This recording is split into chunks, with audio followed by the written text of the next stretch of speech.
एक गांव में भोला नाम का एक गरीब ब्राह्मण रहता था। उसे शास्त्रों का बहुत ज्ञान था। उसके पास गांव का कोई व्यक्ति कुछ पूछने आता था तो वह उसकी परेशानी का उपाय बता देता था। एक दिन उसकी पत्नी सुधा ने कहा, सुनो जी, आप जो सबको उपाय बताते रहते हो, यह सब लोगों को मूर्ख बनाते हो या इस सब में कोई सच्चाई भी है? भोला बोला, तुम मेरी धर्म पत्नी होकर मेरी शिक्षा पर प्रश्न चिन्ह लगा रही हो। मेरा बात कभी झूठ नहीं होती है। सुधा बोलती है, तो फिर अपने लिए कोई उपाय क्यों नहीं करते? तुम्हें दिखाई नहीं दे रहा हम कितने गरीब हैं? भोला, अमीरी गरीबी की माया तो मेरे श्री हरि जाने, लेकिन एक बात है, उन्होंने आज तक हमें भूखा सोने नहीं दिया। सुधा, एक दिन ऐसा भी आएगा कि गांव में आपको कोई नहीं पूछेगा, तब भूखा ही सोना पड़ेगा। इसी तरह भोला भगवान विष्णु की भक्ति में लीन रहकर गुजर बसर कर रहा था।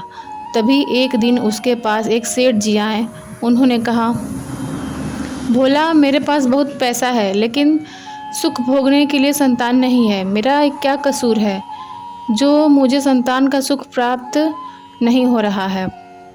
भोला, सेठ जी, आपके पिछले जन्म के कर्मों के कारण आपके घर में संतान नहीं है। पिछले जन्म में आप एक शिकारी थे। आपने एक चिड़िया को मार दिया था। वह अपने बच्चे के लिए दाना लेने गई थी। इससे उसके बच्चे भूख से तड़प कर मर गए। इसी कारण इस जन्म में आपको संतान का सुख नहीं मिल पाया है। सेठ जी, पंडित जी, कोई तो उपाय होगा।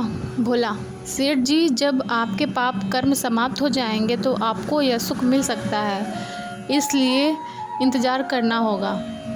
सेठ जी, मैं आपका घर धन से भर दूंगा, किंतु मेरे घर में संतान होने का उपाय बता दीजिए। यह सुनकर भोला को गुस्सा आ गया। उसने कहा, तुम मुझे धन से खरीदना चाहते हो, चलवाओ यहाँ से। उसके जाने के बाद सुधा ने कहा, जब वह सेठ धन देने को तैयार था तो तुम्हें क्या हो गया था? उसे उल्टा सीधा कुछ भी उपाय बता देते। भोला, श्री हरि विष्णु का भक्त हूँ, झूठ बोलकर पाप की कमाई नहीं कर सकता। यदि तुम्हें मेरे साथ रहना है तो रहो, नहीं तो चली जाओ यहाँ से। यह सुनकर सुधा को बहुत गुस्सा आया, लेकिन वह कुछ नहीं बोली और चुपचाप अपने घर के कामों में लग गई। जिस दिन से वे सेठ जी गए, उस दिन से गांव वालों ने भोला के पास आना बंद कर दिया, क्योंकि सेठ जी ने पूरे गांव में जाकर कहा कि वह तो लोगों को मूर्ख बनाकर पैसा ठगता है। ऐसी बातों को सुनकर गांव वाले भोला का विरोध करने लगे। कुछ समय के बाद भोला और सुधा की भूखे मरने की नौबत आ गई। तब सुधा ने कहा, मैंने तुम्हें इतना समझाया, लेकिन तुम तो अपने विष्णु भगवान के चक्कर में पड़े हो। जब हम जिंदा ही नहीं रहेंगे तो भगवान जी की पूजा कैसे करोगे?